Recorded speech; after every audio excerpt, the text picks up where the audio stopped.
매일 성경 묵상을 돕는 해설 가이드입니다. 안녕하세요, 묵상 코치입니다. 함께 읽고 나눌 말씀은 열왕기하 14장 1절에서 16절까지 말씀입니다. 엘리사는 죽기 직전에 요아스에게 아람을 이길 기회를 주지만 요아스는 그의 믿음 없음으로 말미암아 아람을 완전히 전멸할 수 있는 기회를 잃습니다. 하지만 엘리사의 예언대로 이스라엘은 아람을 3번 이김으로써 아람에게 빼앗겼던 성읍들을 되찾습니다.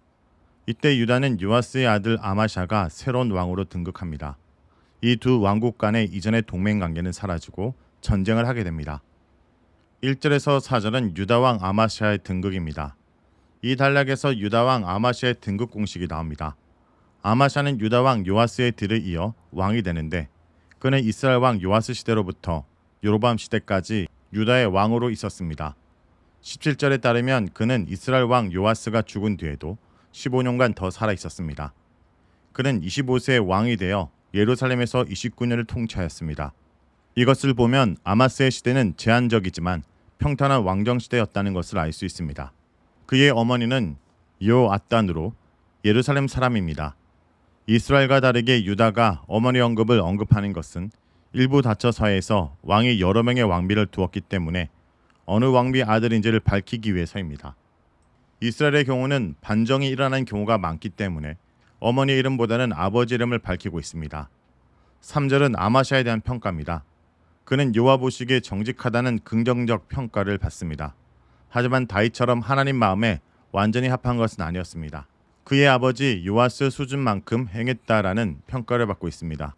요아스는 여호와의 말씀대로 행했지만 산당을 없애지 않아서 아쉬움을 남겼는데 아들 아마샤도 아버지처럼 산당을 제거하지 않았습니다. 산당은 이방신을 제사하고 분향하던 곳으로 이것을 제거하지 않고 강력하게 금지하지 않았기 때문에 백성들은 계속 산당에서 이방신들을 위해 분향할 수 있었습니다. 이것은 여호와와 함께 우상을 섬기는 영적 간음입니다. 아마샤와 요아스가 산당을 없애지 못한 것은 이스라엘 왕들이 여로보암의 한근 송아지를 없애지 못한 것과 같은 죄였습니다. 이들은 여호와 종교는 여호와께서 원하시는 방식대로 여호와만을 섬겨야 한다는 여호와의 말씀을 따르지 않고 자신들이 원하는 방식으로 자신들이 원하는 신을 다양하게 섬길 수 있다는 당시 문화를 따르고 있었던 것입니다. 이렇게 당대의 간습을 벗어나거나 오랜 간행을 벗고 참다운 예배를 드리는 것이 생각보다 쉽지 않았습니다. 이렇게 아버지와 동일한 가호를 되풀이하여 저질렀기에 아마샤도 아버지처럼 반역자의 손에 죽임을 당하고 맙니다. 5절에서 7절은 아마샤의 업적입니다. 아마샤는 반역자들이 아버지 요아스를 죽이는 바람에 왕이 되었습니다. 그렇기 때문에 왕이 오르는 가정만큼이나 왕권을 강하는 가정도 쉽진 않았습니다. 하지만 마침내 아마샤가 권력을 쥐고 왕권을 강화하여 정적들, 즉 아버지를 죽인 반역 세력을 제거합니다.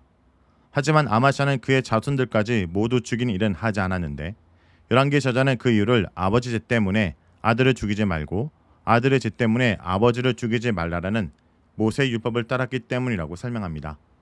여기서 언급된 율법은 신명기 24장 16절입니다. 이 사상이 이전에는 잘 등장하지 않다가 명시적으로 드러나는 것은 여기가 처음입니다. 에스겔 18장 2절에서 3절에도 에스겔 선자는 아버지가 신포도주를 먹었으므로 그의 아들의 이가 시다른 속담을 쓰지 말라라고 합니다. 예레미야도 31장 29절에서 30절에 동일한 말을 합니다. 이것은 아마샤가 여호와의 말씀에 순종하는 신실한 인물이었다는 것을 나타냅니다. 7절에서 아마샤의 업적은 에돔을 물리치고 영토를 넓힌 것으로 그는 소금 골짜기에서 에돔과의 전쟁에 승리하고 포로로 잡은 10,000명의 사람들을 절벽에서 떨어뜨려 죽입니다. 이 부분에 대한 설명은 역대하 25장 12절에서 조금 더 자세하게 설명하고 있습니다.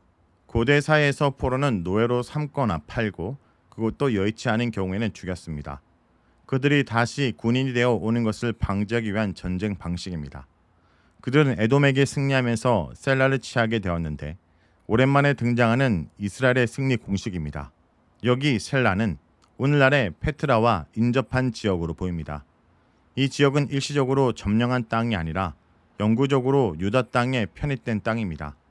이 부분에서 열왕기 기자의 사상이 분명히 드러나는데 아마샤가 하나님의 말씀에 순종한 것과 에돔과의 전쟁에서 승리하고 셀라를 정복한 것을 연결시켜서 여호와께 순종하면 하나님께서 전쟁의 승리를 주시고 땅도 얻을 수 있게 해주신다는 사상을 전하고 있습니다. 이스라엘의 성공과 실패는 하나님의 말씀에 순종하는지 여부에 달린 문제라는 것을 여기서 분명히 보여주고 있습니다. 8절에서 14절을 보겠습니다. 8절에서 14절은 이스라엘과 유다의 전쟁입니다. 왕권을 강화하고 에돔과의 전쟁에서 승승장구하던 아마샤는 이스라엘 왕 요아스에게 사자를 보내어 만나자고 제안합니다. 이 본문에선 아마샤가 요아스를 보자고 한 이유가 정확히 나오지 않습니다. 다만 역대하 25장 6절에서 16절에 따르면 유다군이 에돔을 공격할 때 10만 명의 이스라엘 군사를 용병으로 고용했지만 유다가 돈을 주지 않고 돌려보냅니다. 이런 유다의 처사에 화가 난 북이스라엘 군사들은 사마리아에서 벳호른까지 모든 유다 성읍들을 약탈하였습니다. 아마샤가 요아스를 만나자고 한 시점은 약탈이 일어난 뒤로 보입니다. 이렇게 유다와 이스라엘 간의 분쟁이 있는 상황에서 아마샤는 요아스에게 전쟁을 하자고 말하고 있는 것입니다. 당시 전쟁은 항상 선전포고를 하고 먼저 말싸움을 한 후 그 다음에 본격적으로 돌입하였습니다. 따라서 이 말은 일종의 선전포고인 것입니다. 그러자 요아스는 네바론 백향목과 가시나무의 비유를 들며 만남을 거절합니다. 여기서 네바논의 백향목은 고대 근동에서 가장 값비싼 목재이고 가시나무는 가장 가치없는 나무를 의미하며 가시나무가 백향목에게 서로 결혼하고자 말하는 것은 가시나무가 주제 파악을 하지 못하고 백향목에게 함부로 행동하고 있다라는 것을 의미합니다. 이렇게 함부로 깝죽거린 가시나무는 레바논의 들짐승에게 밟혀 최후를 맞이합니다. 10절에서 요아스는 내가 에돔을 쳐서 마음이 교만해졌기에 이런 제안을 하는 것이니 집으로 돌아가라고 명령한 후 그렇게 하지 않으면 하를 자초하여 망하게 될 것이라고 경고합니다. 하지만 아마샤는 요아스의 경고를 듣지 않습니다. 이스라엘의 도움을 받아 하나님의 승리를 누린 것을 잊은 채 아마샤는 자기 힘으로 승리했다고 자만한 것입니다. 아이러니하게도 이런 아마샤의 상태를 정확히 알고 있던 사람은 요아스였던 것 같습니다. 결국 요아스와 아마샤는 베세메스에서의 전쟁을 하게 되었고 아마샤는 패하여 도망합니다. 아마샤는 요아스에게 잡혀 예루살렘까지 끌려오고 요아스는 예루살렘 성벽을 400규빗가량 헐어버리고 성전과 왕궁의 곡간을 털어 보물들과 볼모로 잡은 사람들을 데리고 사마리아로 돌아갑니다. 완전한 요아스의 승리로 아마샤는 치욕을 당하고 유다의 수도는 파괴되고 약탈당하였습니다. 주변의 적에게 이기고 승승장구하던 아마샤가 동족 이스라엘에게 철저히 약탈당하고 파괴되는 수치를 당하게 된 것은 그의 교만에 대한 하나님의 벌이었습니다. 15절에서 16절은 이스라엘 왕 요아스의 죽음입니다. 이 단락은 요아스의 죽음에 대한 공식입니다. 여기서 이스라엘 왕 요아스의 가장 기억할 만한 업적은 유다 왕 아마샤의 전쟁에서 이긴 것이라고 말합니다. 요아스는 큰 믿음을 가지지 못해 엘리사가 자신에게 준 큰 기회를 아쉽게 만든 인물이지만 그래도 하나님께서 예후에게 4대 동안 그 후손을 왕에게 세워주겠다고 약속하셨기에 그도 무사히 왕권을 지켰고 아들 여로보암에게 왕권을 넘겨주고 죽었습니다. 그리고 평안히 사마리아의 묘실에 묻히게 됩니다. 이렇게 당시 이스라엘과 유다의 왕들은 온전하진 않았지만 그래도 하나님을 떠나지 않고 살았기에 대외적으로 어려운 시기를 하나님의 도우심으로 넘길 수 있었습니다. 성도 여러분, 아마샤는 29년이라는 매우 오랜 기간 유다를 다스렸고 요아보시기에 정직했습니다. 하지만 다른 선왕들처럼 그 역시 산당을 제거하지 않았고 백성이 산당에서 제사하고 분양하는 것을 막지 못했습니다. 아니 그것만을 눈 감아줬던 것 같습니다.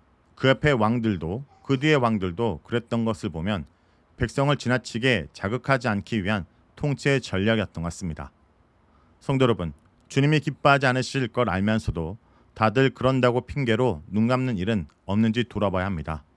우리 안에 덮어두고 있는 죄가 없는지 오늘도 우리 자신을 돌아보기 원합니다. 말씀을 놓고 기도하겠습니다.